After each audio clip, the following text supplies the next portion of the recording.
హైదరాబాద్ లో కన్సల్టేషన్ మరియు 3,500 రూపాయల colour Doppler test Avis hospitals లో ఉచితంగా పొందండి.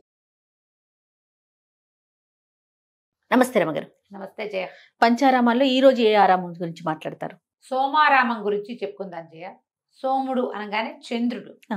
చంద్రుడు ప్రతిష్ఠ చేసిన దేవాలయం ఇది. అయితే ఇది ఎక్కడుంది? పశ్చిమ గోదావరి జిల్లా భీమవరం. భీమవరానికి గునుపూడి దగ్గరే, అంటే భీమవరం ఊరు నుంచి పక్కనే ఉండి గునుపూడి ఇలా ఊళ్ళు ఉన్నాయి. ఆనుకునే ఉంటుంది కానీ గునుపూడి అంటారు. 2 కిలోమీటర్లు భీమవరం నుంచి. ఇక్కడ చాలా విశాలమైన, పెద్దదైన, ప్రత్యేకమైన 2 అంతస్తుల్లో ఉన్న దేవాలయంగా కనపడుతుంది. చంద్రుడు ప్రతిష్ఠ చేశాడట. చంద్రుడికి గురువు బృహస్పతి. బృహస్పతి భార్య తార. ఈ చంద్రుడు బృహస్పతి ఇల్లు చూసుకోమని అప్పచెప్పి ఆయన ఎక్కడికో వెళ్తే గురుపత్నితోటి స్నేహం చేసి ఆమెతో సంబంధం కలిగి ఉండి ఈయన వల్ల ఆవిడకు ఒక కుమారుడు కలిగాడు, బుధుడు. ఆవిడ చంద్రుడితో వెళ్ళిపోయింది. బృహస్పతి వచ్చి నా గొడవ చేశాడు, నా భార్యను తీసుకుపోయాడు చంద్రుడు అని. అప్పుడు దేవతలందరూ ఒక పంచాయతీ పెట్టి తార బృహస్పతి భార్య కాబట్టి పంపించేశారు వెనక్కి. సంతానం కలిగాక ఈ పిల్లవాడు నా పిల్లవాడు కాబట్టి నాకు కావాల్సిందేనని చంద్రుడు పిల్లవాడిని తీసేసుకున్నాడు. బుధుడు చంద్రుని యొక్క కుమారుడు. ఇలా జరిగింది. అయితే ఈ గురుభార్యాగమనం చేయటం పరమ పచ్చి పాపాల్లో ఒకటి, పనికిరాదు. కానీ అలా జరిగింది. అప్పుడు ఈ గురుభార్యాగమన దోషం పోగొట్టుకోవటానికి చంద్రుడు ప్రతిష్ఠ చేసినటువంటి ఆలయంగా ఇది అని చెప్తారు.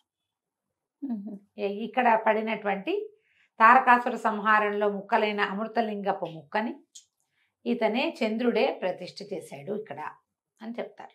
అయితే మామూలు రోజుల్లో తెలుపు నలుపుగా కనపడేటువంటి శివలింగము అమావాస్య నాటికి గోధుమ రంగులోకి మారుతుంది. రంగు మారిపోతుంది పూర్తిగా. మళ్ళీ పౌర్ణమి నాటికి సాధారణ రంగుకు వస్తుంది.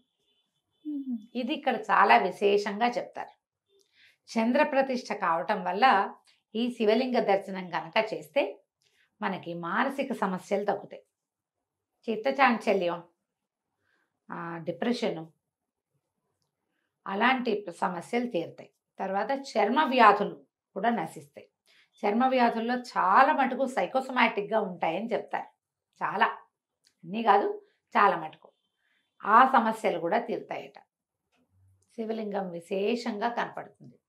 అయితే ఇక్కడ అమ్మవారు అన్నపూర్ణాదేవి అమ్మగా ఉంది. ఇక్కడ శాసనాల ప్రకారం ఇది 10-11 శతాబ్దాల్లో నిర్మించబడింది ఈ దేవాలయము అని చెప్తారు. శాసనాలు కనిపిస్తాయి. గుడి పురాతనంగా కనిపిస్తుంది, ప్రత్యేకంగా దర్శనమిస్తుంది.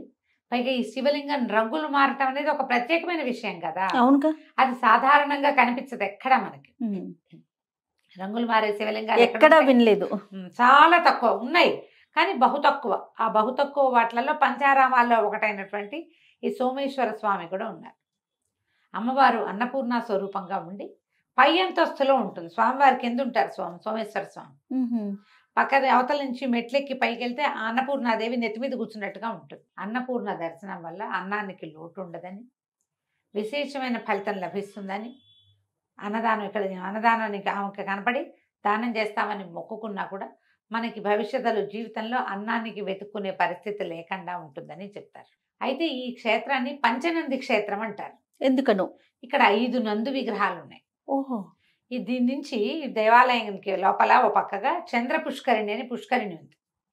ఈ పుష్కరిణి ఒడ్డున, పుష్కరిణిలో ఒక నందీశ్వరుడు ఉన్నారు, ఒడ్డున ఒక నందీశ్వరుడు ఉన్నారు. ఒక రాతి గట్టు మీద, ఆ రాతి గట్టు మీద నిలబడి ఆ నందీశ్వరుడు పక్క నుంచి లోపలికి చూస్తే అయ్యవారు కనపడతారు. సోమేశ్వర స్వామి దర్శనం ఇస్తాడు. దేవాలయం బయట ఒక రాతి గట్టు ఉంది. ఆ గట్టు దగ్గర నిలబడి చూస్తే అన్నపూర్ణాదేవి కనపడుతుంది. అన్నపూర్ణ ఎక్కడుంది? పై అంతస్తులో ఉంది. దేవాలయంలో ఉన్న పుష్కరిణి ఒడ్డున ఉన్నటువంటి నందీశ్వరుడి దగ్గర నిలబడితే ఏమో శివలింగం కనపడుతుంది. బయట ఉన్న రాతిగట్టు దగ్గర నిలబడితే ఏమో అమ్మవారు కనిపిస్తుంది.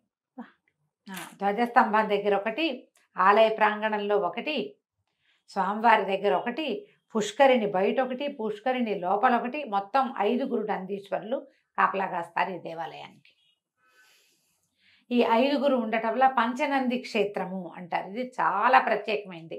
మనకి కొన్ని దేవాలయాల్లో పక్కపక్కన తల్లి పిల్లలాగా నందులు ఇద్దరిద్దరు ఉంటాయి కనపడతారు. ఉంటాయి అవును ఇద్దరు నందీశ్వరులు పక్కపక్కన ఉన్నారు, కనిపిస్తారు. కానీ ఇక్కడ ఇలా పంచనందులు ఉండటం అత్యంత విశేషమైన సంగతిగా చెప్తారు.